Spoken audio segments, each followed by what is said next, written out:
O ex-presidente Jair Bolsonaro está convencido de apoiar o governador de São Paulo, Tarcísio de Freitas, para as eleições presidenciais do ano que vem. A gente está querendo saber se isso é safadeza ou se é uma entidade séria. Tudo você tem que declarar para o governo o seu dinheiro. Ou esse governo pega o seu dinheiro e gasta ele e coloca sigilo nele. Se o Alexandre de Moraes soubesse o que lhe espera, ele nunca teria entrado por esse caminho de construir um processo fundamentado em evidentes mentiras. Tarcísio de Freitas, governador de São Paulo, é o candidato de Bolsonaro para 2026. Pois é. Algumas pessoas estavam cogitando, não, Michele, Flávio Bolsonaro, Eduardo Bolsonaro, estavam chutando aí.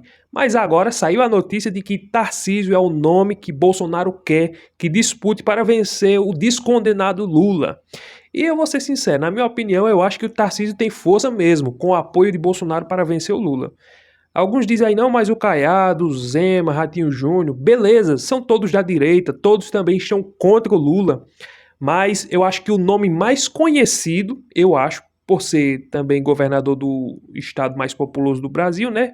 Ser um fiel aliado de Bolsonaro também tem essa questão, porque Tarcísio é um fiel aliado. E é aquela coisa, foi um ex-ministro do governo Bolsonaro, é uma pessoa humilde, não tem ambição. E o Jair Bolsonaro enxerga que ele é a única pessoa, porque Bolsonaro já está vendo que não vai conseguir reverter sua situação de inegibilidade e já chamou o Tarcísio para fazer uma reunião na sua casa. Aliás, pediu autorização a Alexandre de Moraes para que Tarcísio vá na sua casa para eles conversarem sobre essa questão das eleições de 2026. Eu vou dizer uma coisa, se for ele eu vou votar com toda certeza. Eu vou trazer essa matéria aqui para vocês verem, porque o jornalismo da Jovem Pan vai trazer essa notícia de primeira mão e também quero trazer aqui outras notícias para vocês, mas bora assistir esse conteúdo que está sensacional, mas deixa aquele like, curte, comenta, compartilha, inscreva-se aqui no canal e bora ver logo essa notícia aqui que o jornalista da Jovem Pan trouxe com exclusividade. O ex-presidente Jair Bolsonaro está convencido de apoiar o governador de São Paulo, Tarcísio de Freitas, para as eleições presidenciais do ano que vem. Inclusive, Jair Bolsonaro pediu recentemente autorização ao ministro Alexandre de Moraes, do STF, para que o governador o visitasse em casa, onde Bolsonaro cumpre prisão domiciliar. Essa autorização saiu na noite de ontem, no dia 10 de dezembro. Tarcísio de Freitas poderá ir até a casa de Jair Bolsonaro, em um condomínio fechado, numa região um pouco mais afastada da região central daqui de Brasília. Ele terá das 9 da manhã às 6 da tarde para fazer essa visita. Segundo fontes, Bolsonaro vai convencer o governador de São Paulo a desistir da recondução ao governo do estado e competir nas eleições presidenciais do ano que vem. Por que isso? Bolsonaro seguiu analisando as últimas falas de Tarcísio à imprensa e também a movimentação das pesquisas de opinião pública. E ele está convencido de que Tarcísio de Freitas é o nome mais forte da direita para fazer oposição a Lula nas eleições do ano que vem. Eu lembro a vocês que o ex-presidente está inelegível por abuso de poder político e econômico pelo Tribunal Superior Eleitoral e também está condenado por tentativa de golpe de Estado com punição de 27 anos e 3 meses de prisão imposta pelo STF. Então Bolsonaro já sabe que é carta fora do baralho e que não poderá se candidatar. Por isso, a estratégia política dele é que Michele Bolsonaro vá para o Senado, já que ela figura em primeiro lugar nas pesquisas de opinião pública aqui no Distrito Federal, e Tarcísio de Freitas seja o candidato principal da direita para fazer oposição a Lula. Por enquanto, Tarcísio de Freitas tem dito que as visitas que ele faz a Bolsonaro é como amigo e que não falam sobre político. Também diz que, na verdade, ele quer disputar a reeleição nas eleições do ano que vem ao governo de São Paulo. Mas Bolsonaro, segundo essa fonte, está determinado a convencer Tarcísio a mudar de ideia. Pois é, bora torcer para que Bolsonaro convença o Tarcísio para disputar em 2026, porque na direita o nome mais forte é o dele mesmo. Agora, pessoal, quero trazer esse vídeo aqui para vocês. Vejam só que o relator da CPMI, o Alfredo Gaspar, vai trazer uma notícia aqui inacreditável. Você só vai acreditar porque você vai ver isso aqui.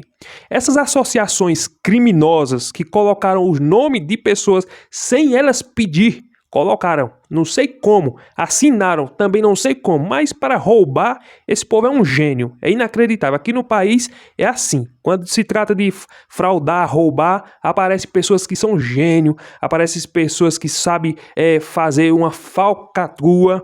Pois é, o Alfredo Gaspar vai trazer isso aqui, que 40 mil pessoas que já tinham morrido estavam com o nome lá na associação e sendo descontado como? Não sei. Mas olha isso aqui que o Alfredo Gaspar vai trazer e veja a pergunta que ele vai fazer e o depoente vai dizer: eu não vou responder isso aí para que isso não me incrimine. Veja só, na hora de roubar todo mundo fala, faz, vai atrás, né, para desviar dinheiro é assim. Agora na hora de prestar esclarecimento, na hora de dar explicação, aí eles pegam o habeas corpus e diz: vou ficar calado para que essas coisas não me incriminem. É inacreditável. Olha só o que o Alfredo Gaspar vai expor diante do Brasil. A gente tá querendo saber se isso é safadeza ou se é uma entidade séria. E o senhor se cala? O senhor é recordista como presidente da CBPA de tentativa de inclusão de pessoas mortas em descontos associativos. Ninguém chegou nem perto. Mais de 40 mil mortos tiveram seu cadastro como tentativa de inclusão em desconto associativo. Me diga, que eu acho isso muito relevante. Essa é uma informação da CGU com data prévia e INSS. Vocês tentaram colocar 40 mil mortos em descontos associativos. Eu pergunto, de quem é a responsabilidade por essa falcatrua? É do presidente da CBPA ou a quem o senhor delegou poderes para fazer isso? Eu permaneço em silêncio, senhor. Parabéns. A CBPA é um case de sucesso absoluto. Em maio, houve 4 tentativas de inclusão de desconto associativo. Mas em junho de 2023, CBPA colocou 64 mil cadastros para descontos associativos. O senhor é presidente de uma entidade que arrecadou mais de 221 milhões de reais. Por isso, o senhor pode sair daqui inocentado publicamente ou previamente condenado por esses desvios. Eu permaneço em silêncio, senhor. Agora veja só que o governo Lula, ele pensa que os brasileiros é um bando de besta, de idiota, que não conhece as coisas. É inacreditável. Eu vou trazer aqui um vídeo com o senador Cleitinho, onde ele vai expor a verdade. Porque quando é nós, brasileiros, temos que pagar nossos impostos, temos que declarar imposto de renda, temos que ser transparente diante do governo. Essa aqui é a verdade. Agora o Lula não. Ele coloca sigilo nisso, sigilo naquilo. Nós não podemos saber com que o governo federal está gastando o nosso dinheiro, porque é o nosso dinheiro, esses navios que vieram para essa COP, dinheiro do nosso bolso. O Lula colocou em sigilo. Os gastos da Janja, nosso bolso, nossos impostos, colocou em sigilo. Cartão corporativo do Lula, colocou em sigilo. Essas viagens para fora que ele gasta milhões, coloca em sigilo. Ou seja, nós não podemos saber de nada com que o governo gasta o nosso dinheiro. Mas nós somos obrigados a declarar nosso imposto de renda, temos a obrigação de ser transparente, temos que ser porque somos honestos. Agora esse governo não. Nós sabemos que isso aí é um governo criminoso. Olha só o que o Cleitinho vai falar com relação a esse assunto. Veja se você não concorda com ele também. Você trabalha e ganha seu dinheiro. Você ganha o seu dinheiro, você tem que declarar. Se você compra uma casa, você tem que declarar. Se você compra um carro, você tem que declarar. Tudo você tem que declarar para o governo o seu dinheiro. Ou esse governo pega o seu dinheiro e gasta ele e coloca sigilo nele. Como aconteceu agora com a questão do navio de luxo, que o Lula foi lá com a gente e colocou sigilo. Eu faço uma pergunta para você, brasileiro. Isso é justo?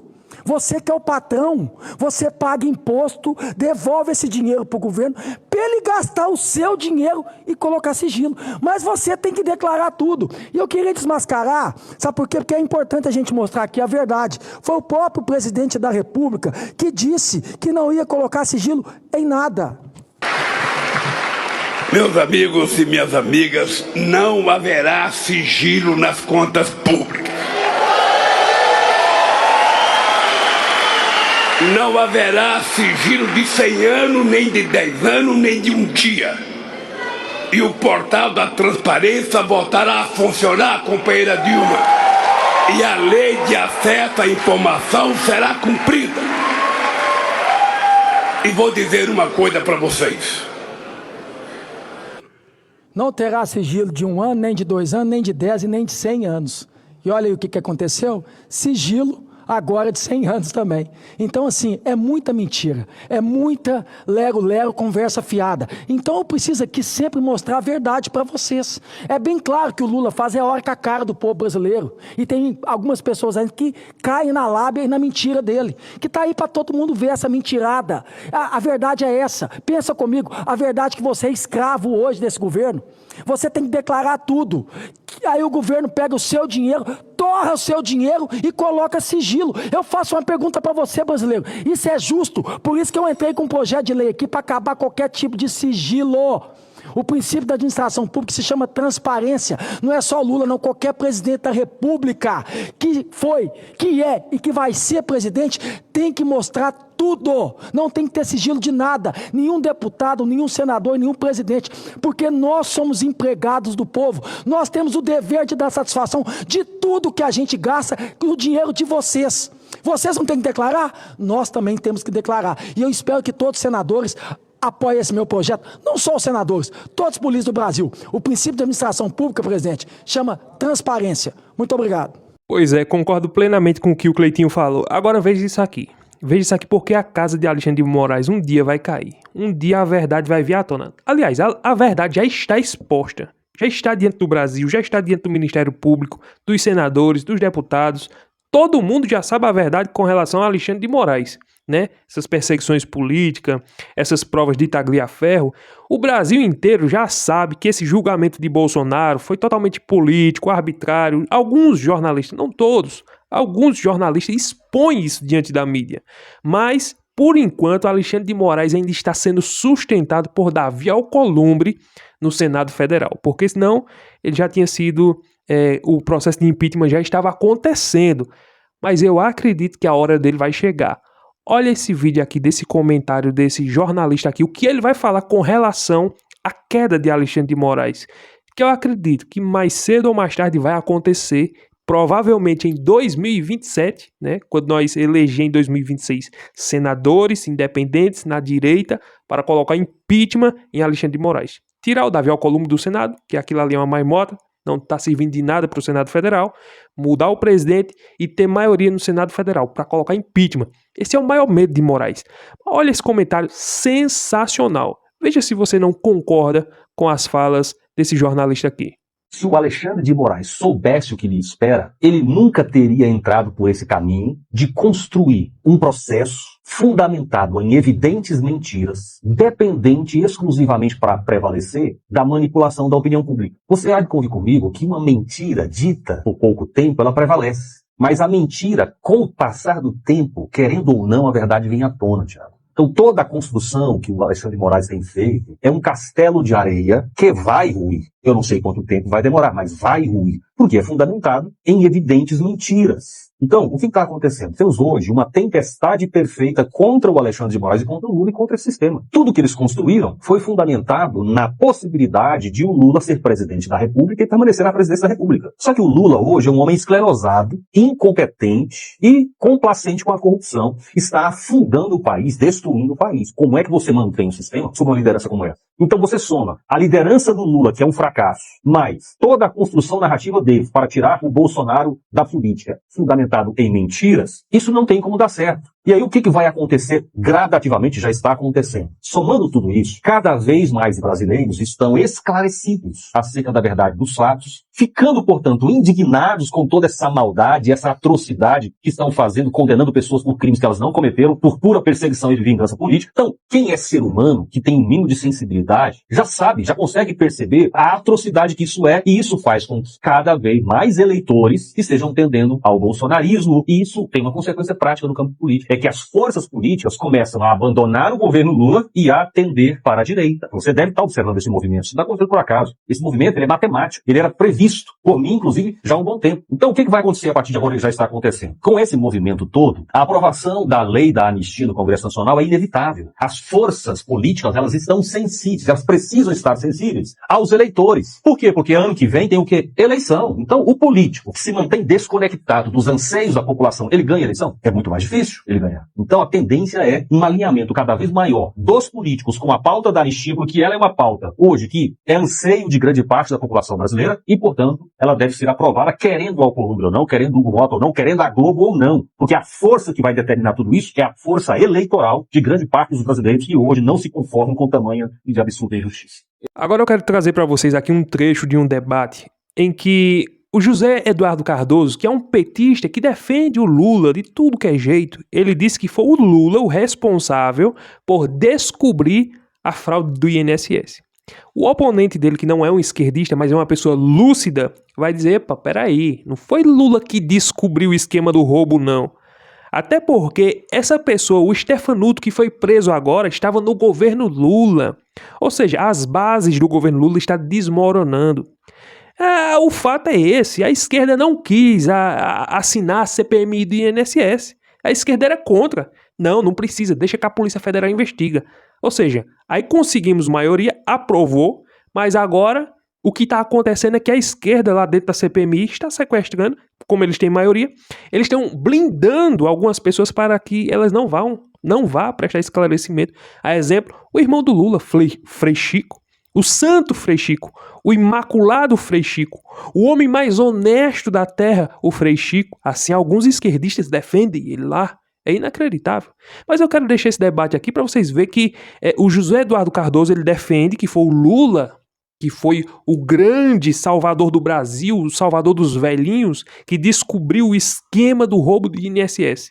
Aqui o oponente dele, uma pessoa lúcida, clara, vai dizer, pô, conversa fiada.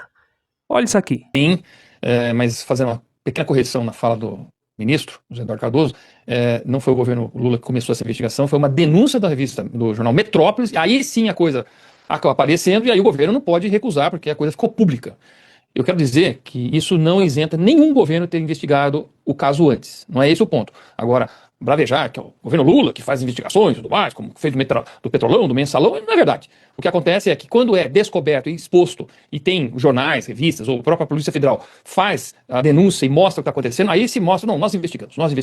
Mas o fato é que o governo Lula é atingido porque é esperado no governo Lula esse tipo de coisa. Nós somos Mensalão, Petrolão, agora tem o INSSão aí, o aposentadão e tal. Todo governo é marcado por grandes, mas grandes casos de corrupção, não é pequeno. E esse é mais cruel porque foi diretamente em pessoas muito simples. Aliás, toda a agricultura familiar que o PT tanto defende foi o mais atingido de todos, os aposentados mais atingidos de todos. Então o que a gente observa nesse governo é essa postura. Pior, aí eu acho que é o pior de tudo, é a CPMI do INSS. Lá tem uma tropa de choque do PT, com o PSOL, com o PCdoB, para não derrubar todos os requerimentos de convocação, para derrubar todo mundo. E comemoram, isso que é mais incrível. Então é Paulo Pimenta, Rogério Correia, quem mais lá, o Rodolfo, todo mundo comemorando que conseguiram não convocar alguém para poder fazer a cariação, para fazer perguntas, para poder fazer a investigação. Veja como o PT está blindando a investigação. E ainda habeas corpus, assim, dados a rodo. Assim, simplesmente não consegue investigar. Arduamente consegue fazer investigações, ainda bem que o relator é muito bom, está fazendo todo um desenho, ele tem experiência nisso para poder expor o que está acontecendo nessa CPI. Mas o fato de a bancada do PT querer, de qualquer forma, que ninguém seja convocado, derrubar todo mundo, comemorar habeas corpus, que não consegue entregar, mostra a que eles estão. Para quê? Qual que é o objetivo deles? O objetivo deles é não fazer com que esse escândalo fique claro quem são as pessoas envolvidas. Aliás, o relator falou claramente no dia que se conseguirem todos os depoimentos, a República cai. Se a República cai, e agora estamos chegando, proclamação da República dia 15, o que significa isso? Significa que a coisa se entregou em tanto do poder que está todo mundo comprometido? Será que é por isso que o PT quer blindar de qualquer forma, para que as informações não venham, que ninguém possa saber o que está acontecendo? E eu considero esse escândalo o pior de todos, até pior que o Petrolão com o Mensalão, porque ele foi direto em pessoas incapazes, pessoas que tinham vulnerabilidade, pessoas que não conseguiam atender um celular e foram fazer, olha, viu, o depoimento do dia, eles faziam biometria até de foto 3x4 para poder ressuscitar gente e poder desviar o dinheiro do INSS. É de uma crueldade inacreditável. E vai atingir o Lula, não tem dúvida que vai atingir o Lula. É só investigar profundamente e a coisa vai chegar em todo o esquema dos sindicatos. Pois é, pessoal, a casa do Lula aos poucos está caindo. Nós estamos vendo claramente. Começou agora com o escândalo do INSS, o Lula colocando sigilo em tudo. Essa operação da Polícia Militar do Rio de Janeiro e a Polícia Civil, né, que resultou nas vítimas da sociedade pré-esquerda. Por que é isso? Eles veem dessa forma. Os bandidos traficantes do Rio de Janeiro que foram abatidos pela polícia, que são as vítimas dos usuários, né? Isso também foi um grande choque na estrutura do governo Lula, até porque o Lula não quer considerar as facções criminosas como como facções do terror. Não, para ele não.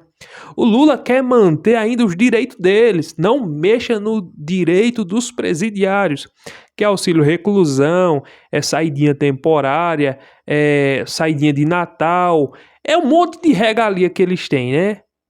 Intimidade lá, então tem um monte de coisa. O projeto do DERIT visa cortar esses benefícios, pelo menos na sua maioria. Visa também não deixar eles ter esse negócio de saidinha temporária, auxílio reclusão, que eles ganham, né? Eles ganham, nós, trabalhadores, nós que pagamos imposto, nós paga para manter o pessoal no presídio. Ou seja, esses malandros que estão presos, que vivem na criminalidade, quando eles vão para um presídio, quem disse que eles sofrem lá dentro? Quem foi que falou? Tem algumas pessoas que pensam, eita, é um sofrimento, alguns romantizam o sofrimento, aqueles coitados que dormem. O quê? Eles não pagam aluguel, não pagam luz, não pagam água, não faz nada. Toma banho de sol, recebe visita íntima, tem saidinha temporária, auxílio reclusão e se tiver um bom comportamento, pode ser reduzida a sua pena. E quando sai pior do que o que entrou. Porque, na maioria das vezes, lá é uma faculdade onde eles aprendem o que vão fazer lá fora. Eles já fazem os planos do que vão fazer quando saírem. Essa é a realidade. É exatamente isso que está acontecendo aqui no Brasil. Mas, para o Lula, não. É as vítimas. Não mexa com eles. Por isso que toda a esquerda está se mobilizando contra o DERIT. DERIT, que é um policial, secretário de segurança de São Paulo. Parece que o DERIT não tem a mínima competência para relatar o caso. É inacreditável. Então tem que botar quem, então, para relatar esse caso? Lindbergh Farias, Tem que botar quem? Um petista, um esquerdista? Claro que não. Tem que ser uma pessoa que tenha competência, que entenda de segurança pública. E o DERIT foi a melhor pessoa. Não é porque é de direita. Não. É porque a esquerda não quer combater o erro. Isso é um fato, isso é uma realidade. Não adianta querer tapar o sol com a peneira. Então, esse assunto, segurança pública, é uma pedra no sapato da esquerda. Isso é que é a verdade. Aí tem a fraude do INSS, que estão blindando, mas aos poucos nós estamos vendo que teve conivência e tem conivência da esquerda, do PT. Eu acredito que tem. E outra coisa, o Davi Alcolumbre resolveu dar sigilo às câmeras do Senado para não saber qual foram os gabinetes que o careca do INSS entrou, visitou. É inacreditável. O assessor de Davi Alcolumbre foi blindado também. Ou seja, Davi Alcolumbre, o presidente do Senado, blindando, é inacreditável. Mas é a nossa república. É a democracia do Brasil. Nossa democracia que está firme, vibrante. É inacreditável. Tomara que Tarcísio, vou torcer, porque sabemos que Bolsonaro, não adianta a gente querer ficar criando expectativa, não. O sistema já trabalhou para isso. Ele vai ficar inelegível, infelizmente. Tomara que o Tarcísio, se for o candidato, venha para vencer. Pelo menos se Bolsonaro disser esse, o nome for, e o Tarcísio dizer, então eu tô fechado, bora trabalhar para eleger ele, que eu tenho certeza que é um bom gestor e vai fazer um bom trabalho na presidência da República. Você gostou desse vídeo? Não esquece de deixar aquele like, curtir, comentar, compartilhar, se inscrever no canal e até o próximo vídeo, se Deus permitir.